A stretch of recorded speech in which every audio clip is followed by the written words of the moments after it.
Some of you already know my e-commerce journey from various podcasts and video interviews, but I think this one is taking a really interesting perspective. I first found out about Ryan Moran from YouTube back in 2016 when I just started researching all of this e-commerce stuff. And in December 2017, I flew into Austin, Texas for the Capitals Conference just to meet other like-minded entrepreneurs. And that's where I met him in person for the first time. I remember it was a small event prior to the actual conference the day before in downtown Austin, and it was called Internet Marketing Party. He was one of the people I met there, so we had to walk outside so he could hear what I'm saying. And I basically said, hey Ryan, you're one of two people I'm following right now. It's you and Gary Vee. And I have a question to you. If there's anything you regret in life, what is it? And I think he said something along the lines of, I'd rather start my business sooner instead of taking all this formal education, something like that. So that was interesting. But anyways, we stayed in touch over the years. We kept crossing paths on different conferences and other events. And I was able to message him from time to time. And the last time I messaged him was in November last year, just after I sold the business. So I basically said, hey Ryan, I sold this brand. Thank you for all the guidance. And he was like, dude, that's awesome. Jump on a podcast with me, let's talk about it. So this is the actual conversation, okay? And I want you to do two things. One, smash that like button to help YouTube algorithm gods. And two, listen to this conversation and comment below what's your biggest takeaway from it. Okay? Comment below what you're taking with you after listening to it. Let's keep the conversation going. Andre, welcome to capitalism.com. To kick things off, I think congratulations are in order. You just had an exit, my friend. Thank you. Thank you so much. Thanks for having me. Of course. So you just closed, like you just had your exit within the last couple of months, I believe. Right. So to kick things off, tell me what you can tell me about the exit. You can just tell me whatever you feel comfortable sharing about size, timeline, why you did it. Just give me an overall summary about selling the business. Yeah, absolutely. I sold my business, which is like 3-year-old business, for $500,000. So 500K. Why did I sell it? Basically just following my gut. I wasn't 100% sure whether I should, but my intuition said that I'm ready for something new. So that was the main decision maker there. Yeah, that's about it. That was the biggest thing that happened to me last year, and I'm still living through this. Now, a few weeks ago, you sent me a message that said, Ryan, you were right. I can sell this for a lot more than I thought. So tell me what you meant when you said that, and remind me and everyone listening about that conversation we had, me telling you that. Yeah, that was a fun conversation. The original conversation about exiting was, I think in March 2020. So right around the time when pandemic came in and it was new to everybody. And I got scared, just like most of us did. And since my products were in the travel-related niche, that was even more scary because I love traveling. I couldn't, and most people couldn't travel anymore. I was like, oh, it's going down, you know. And I already thought of selling the business at that point, and I'm like, I better get out as soon as possible, you know. And when I talked to the broker initially, the valuation was super low, and that's when I started doubting myself, because I put so much work into it and I felt like the brand was pretty strong. And numbers before the pandemic hit were pretty decent too. But what's funny is as soon as we got used to it, so starting from April, every month, my new month was better than the previous one. Every month, my revenues and profits were going up month by month by month by month. And by the end of the year, the business was making more than it has ever been making. And I sold it actually in Q4. So the last 2 months, November, December, the new owner was making much more than I have ever been making with that business. So that's a little bit of irony there, but still no regrets.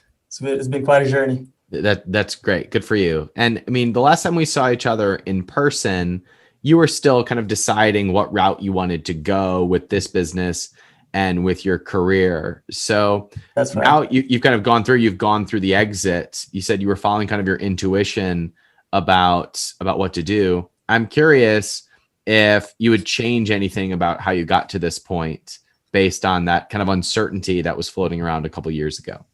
That's a big question.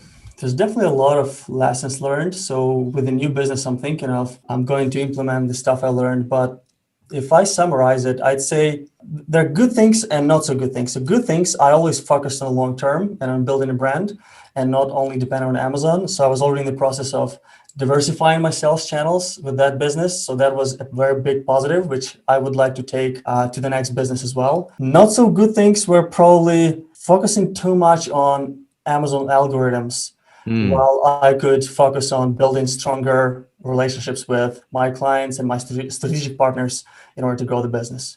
Expand on that, because I preach this and it's good to hear somebody else say it. I know. Well, one of the things I started doing pretty late, in my opinion, is working with influencers. And I only tasted how good it can be around the time I sold the business.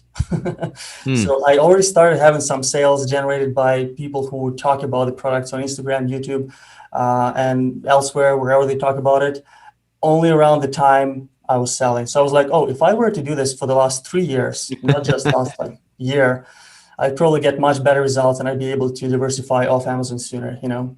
And tell me about those relationships towards the end of your experience as being the owner. What type of results did those relationships create for the business? In all honesty, the results were not impressive yet, but I could see huge potential. And I really enjoyed working with people versus Amazon's AI, you know? So what was nice is content that was created by those people was genuine content. They really enjoyed the quality of the products I created, and I could reshare it everywhere. So if you measure only the sales they generated, it would Right. not be comparable whatsoever to what Amazon generated for me. But the effects of like being able to share those images and videos with my Facebook community that I built for the brand, Yeah, with my Instagram, with even Amazon posts, exactly right. yeah, it adds the Exactly human right. element to the business, and I think it matters. So much. And so often entrepreneurs who are running brands are looking at an influencer sponsorship like a one-time transaction. And so they're looking at spent 1,000, I should make 1,000. But when you are running a Facebook ad, you don't think about it that way. You think about the long-term customer value. You don't expect to break even on day one. You expect to lose at first and then make it back over time. But we forget that mindset when it comes to influencer sponsorships. It's so funny how sellers just completely forget that piece. So, Andre, you got some lessons that you're going to take into the next business. You just made $500,000, which isn't going to allow you to, never work again, but Yeah. it is more money than most people have before they're 30, before they're 50, and you've got it socked away. Tell me how it feels. Do you feel surprised? Do you feel stressed about it? Do you feel excited, relieved? Tell me about it. I felt differently at different times. So when I was getting closer to the sale, I felt excited because I felt that someone, and actually a lot of people, and expressed interest in the asset I've built. So that felt flattering. And also for me as an immigrant, my parents probably have never made that much money in their entire lives. So it does feel great. But as soon as I got the money in my bank account, I looked at the number and it didn't mean anything to me. And I was like, oh, it doesn't really matter that much. The only question is what are you going to do with this now? What's your next step? And knowing what you know now, obviously you can build something greater. What is it? Focus on that and keep creating, because that's what I do best. So let's go back to the early stages when you started this business. Like, how did you get into this business? Why did you go into this niche market? And what were the first 6 months like for you as you were grinding it out? First 6 months were fun because I set a goal for myself to have very first sales to be an entrepreneur by the time I joined the Capitalism Conference, Hmm. 2017. So when I flew in and I saw you for the first time in person, December 6th was my first day of sales. Amazing. Ironically, yeah, because that was the goal, and my inventory got stuck somewhere, so it got delayed. I was pretty disappointed that I'm flying in. I don't have any sales. I'm just a entrepreneur still, But first day of the conference, I checked my app and I'm like, oh, it checked in. Oh, I have first sales. It works. That's So that was amazing. I fun. didn't know that part of the story. That's terrific. Right. Obviously, I met a lot of great people there who kind of steered me in the right direction moving forward. That's the reason I'm jumping on interviews like this one. I want to share and pay back, or maybe even pay forward. But the journey was pretty fun. First, year or so, maybe a little less than a year, I spent researching and improving the product, which I would not recommend to anyone else because I feel like speed is more important. But I was such a perfectionist, and I went into a home decor niche where design really matters.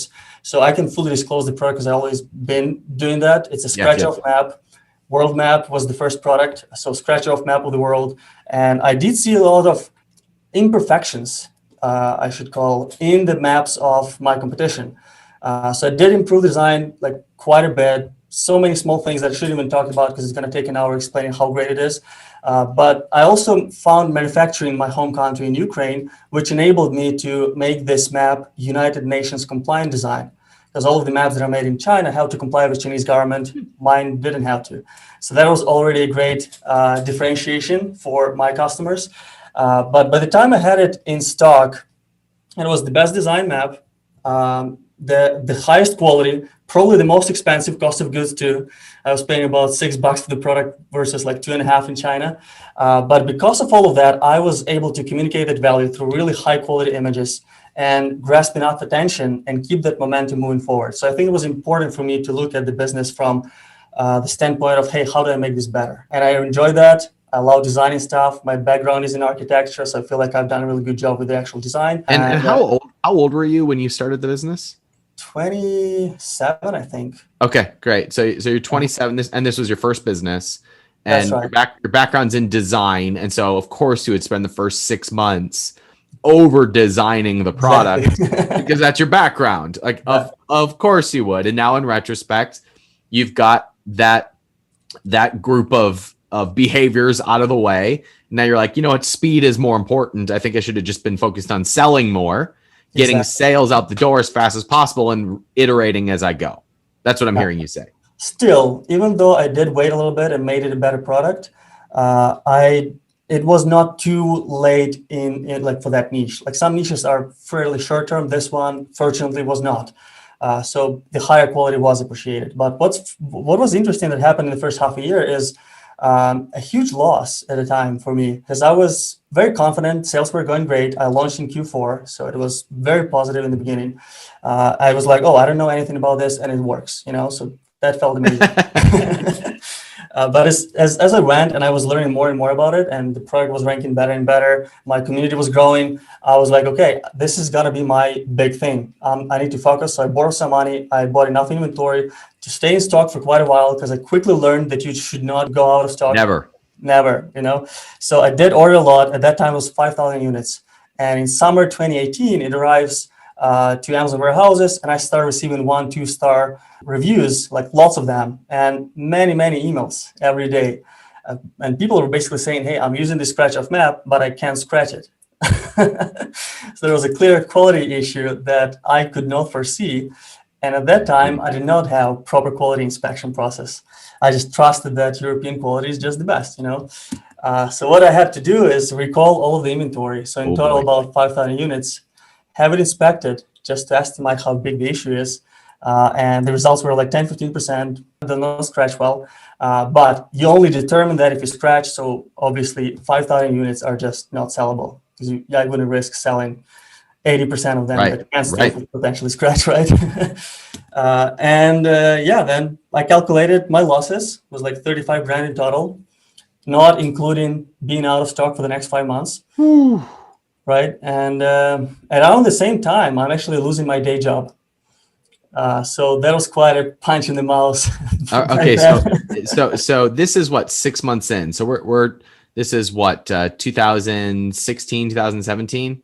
No, this was already, so my first sales were at the end of 2017. So this was already 2018, beginning of summer. Okay. So beginning of summer, 2018, you are now about to lose your job. Mm-hmm. You got negative reviews coming in on your listing, and you're just out $35,000 in inventory plus shipping. In money saved, right? That's not just sales, that's money, it's retained earnings, and you're out of stock for 5 months. This is, I mean, this is a country song gone bad. Like you've lost everything at this point. So that's, 2 years later, you were prepping for exit. So how the heck did you turn that ship around? Focused on what I can do, right? I obviously wanted to get back into the business. I love the audience I built, the customer I served. So I couldn't let them live with the worst quality competition out there.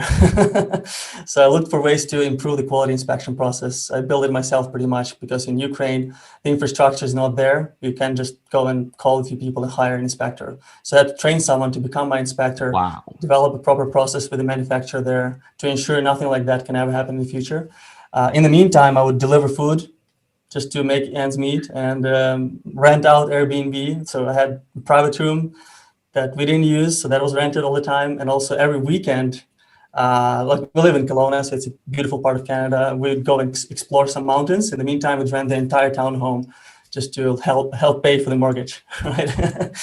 So you were delivering food, renting out your place, doing whatever you could to get by while you were most people would have given up at this point, right? Yeah, I thought about finding another job, but I was like, I'll give it a shot. I love this story because that is like the quintessential losing everything story. And I still had mortgage. But you still kept going.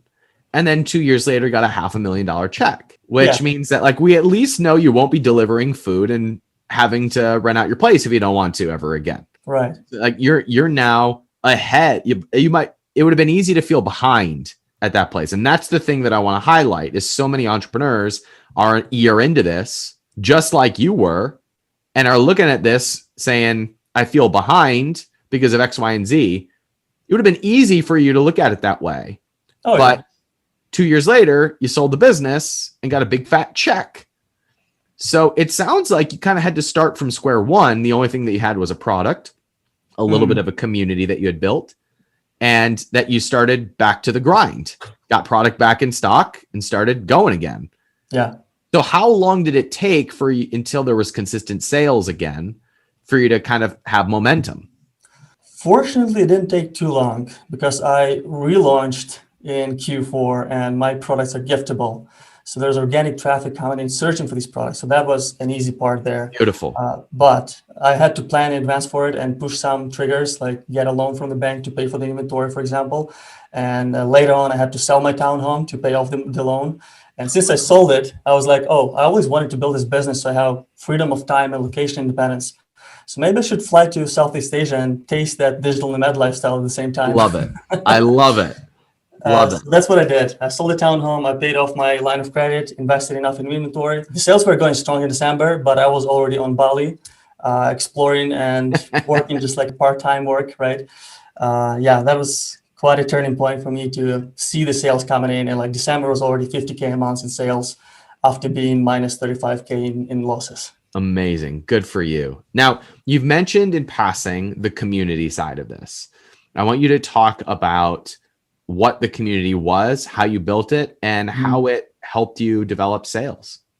I'm glad you're asking this because now that I look back at it, I think I probably would consider giving up more seriously if I did not have that community, because people knew me personally, right? They knew that I'm working on this. They even knew about the issue because I talked about it there. and was this a Facebook group? Yeah, it was a Facebook group. Yeah, it's called Traveling Civilization. The brand name is Travelization. So it kind of rhymes and it probably explains what the brand is about. So for global citizens who enjoy traveling, exploring the world.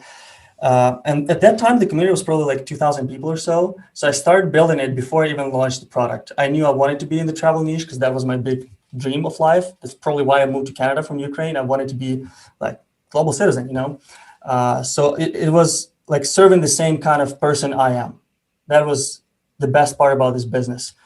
And because I was so open and I would build relationships with these people, I could not let them down and not relaunch the business and not get back on my both feet and create something great for them, And how big was that audience when you were launching and growing sales? At the very beginning, I think it was under 1,000 people, which to me felt like a lot of people already. I don't think I have that many friends. Yeah. But when I was selling the business, it was already more than 6,000 people. And it's definitely a great tool if you want to launch products, whether it's Amazon or elsewhere. For Amazon specifically, because I can speak from experience, I could launch new products that I would design with them together. Like the next product was the United States National Parks map. And I knew that those people travel to national parks. So I could ask them, hey, what would you put into this map? Do you think this is a good idea, or would you design it this way? And show them images all along the way. And within like 3-4 months, we'd to design that new product together. And then they feel a part of the journey. And then first day it's live on Amazon. I give them that little discount code just for extra push. Give them that scarcity is going to expire like 2 days later, and you have all of their organic traffic. You don't need to give away the products, right? You don't need to ask them for reviews. They already know that I need them, right? So it was pretty easy at that point to launch something. So, Andre, I mean, it sounds like you built up a small Facebook group compared to a lot of Facebook groups, and that was enough to kind of get you the collective sales that you needed in order to get liftoff, right? And then it started to build up some like organic reach and organic following that's continued to support that group. Mm-hmm. Question to you is, you said that you knew a lot of these people personally. What does that mean? Were you documenting the experience of building the company in this group? How did you interact with them to the point where you felt like you knew a lot of these people? Yeah, first I started before I had the product. I just invited everybody I knew all over the world who liked traveling. And I would share some useful content for people who like traveling. Not necessarily create, but very often just share what I found useful. And then I would always ask these people, hey, if you think somebody else would enjoy being part of this community, I'd appreciate you inviting them. So they did. And then later on, since I was also part of other travel communities on Facebook, I would become friends with someone there, add them as a friend on Facebook as well, and ask them to join the group. And it was growing and growing and growing. And every product I sold also had that little insert, basically motivating people to join the community because it's an extra value for everyone who buys a travel-related product. So they would join.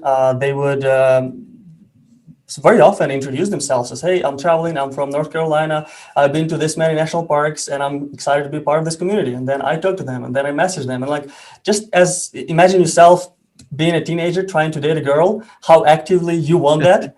That's pretty much what I was doing with each and every customer I had, right? So I think it matters a lot. And then also Instagram helped a little bit. Those influencers I mentioned in the beginning, mostly they were on Instagram. Some of them had YouTube channels. So they would generate some buzz for the brand that way as well. And a lot of people from the community I actually met in person. So later on, so I flew to Southeast Asia. I spent like 8 months traveling Southeast Asia, Mexico, United States. And in many of these places, I would meet those people because they were there. Yeah. So that was pretty cool too. And I am still in touch with them. Like I enjoy being friends with these people because we share the same values. Yeah, that's amazing. I was working with one of our members of the incubator a couple of weeks ago. They were talking about, how do I interact with this influencer? And I was like, how would you interact with a friend or someone that you were trying to date? Right. Would you be asking for something from the get-go, or would you be focusing on building the relationship before you went for the ask? Exactly. And that completely flipped the relationship with that influencer. And you were doing the exact same thing with your customers. Yeah. I'd focus on giving first. So let's say if it's an influencer, I'd like to make them a part of the brand somehow. I'd be giving some compliments, sharing their content, talking about something they're working on, and bringing people to their channels, and then they're like, oh, he's so great for me. How can I help you? That's exactly right. That's it. You treat it like it's an actual relationship and watch what happens. Absolutely. And my guess is that group also helped it be easier to get reviews and to get more organic traffic and more organic sales, increase conversion rate, sometimes allows you to charge higher prices than your competitors because you have an actual loyal following. Did you see that to be the case? Yeah, I was selling the most expensive scratch-off maps in the world. Well done. Yeah, I had competition for like $10, $12, $9.99. By the keywords, it's the same product, but it's not. And mine was 30, 32 in December, sometimes 34. No problems at all. To this day, I was just checking this 2 days ago. It's number second most selling scratch-off map still on Amazon.com. And I'm not even doing anything for the last 3 months, right? Yeah, that's fantastic. So you were 3 times the price of a lot of your competitors.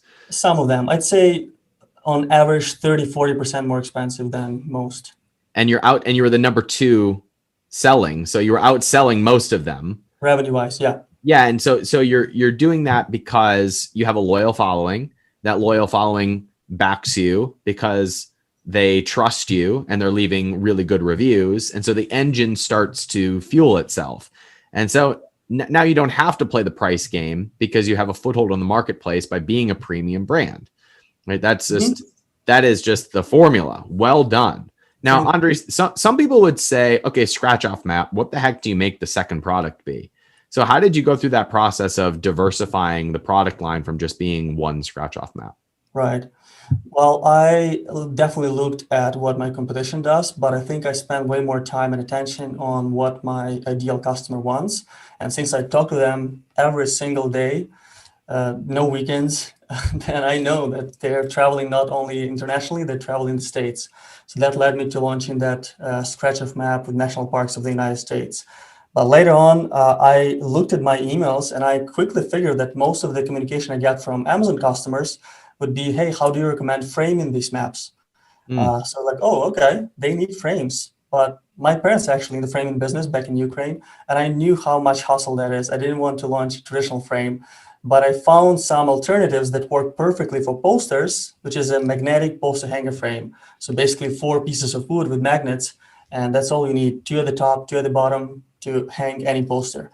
So that way I also increased my market because not everybody has a map needs a frame. Also, anyone who has any poster needs that kind of a frame. So I talked about it in my group. I launched it the same way with my following that I already had, but also on Amazon. I feel like it's also important to position yourself as a proper brand on that platform. And compared to everybody else in that framing niche, I think I created the best visuals and videos ever for that product. And also I was like, oh, it sounds like a Me Too product. I struggle differentiating with Me Too products because I'm not that good with Amazon algorithms, all these giveaways and other shady stuff some people do. How do I still make a difference? So by learning what were the pain points, I created the magnetic poster hanger frame with the strongest magnets. So even the thickest posters could be held there. And it probably cost a few cents more in my case, but it was something I could talk about. And you want to be the only solution to something. You want to be the first, the only on Amazon, the only overall, the best in some ways. And if you understand that, hey, this unique differentiation is something they care about, very often that's all you need. Just communicate it well in your images, videos, and through your community if you have one.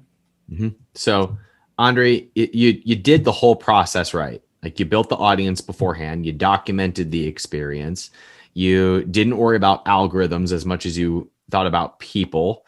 You kept going even when things were really rough. 2 years after being basically at rock bottom, you have an exit that puts $500,000 into your bank account.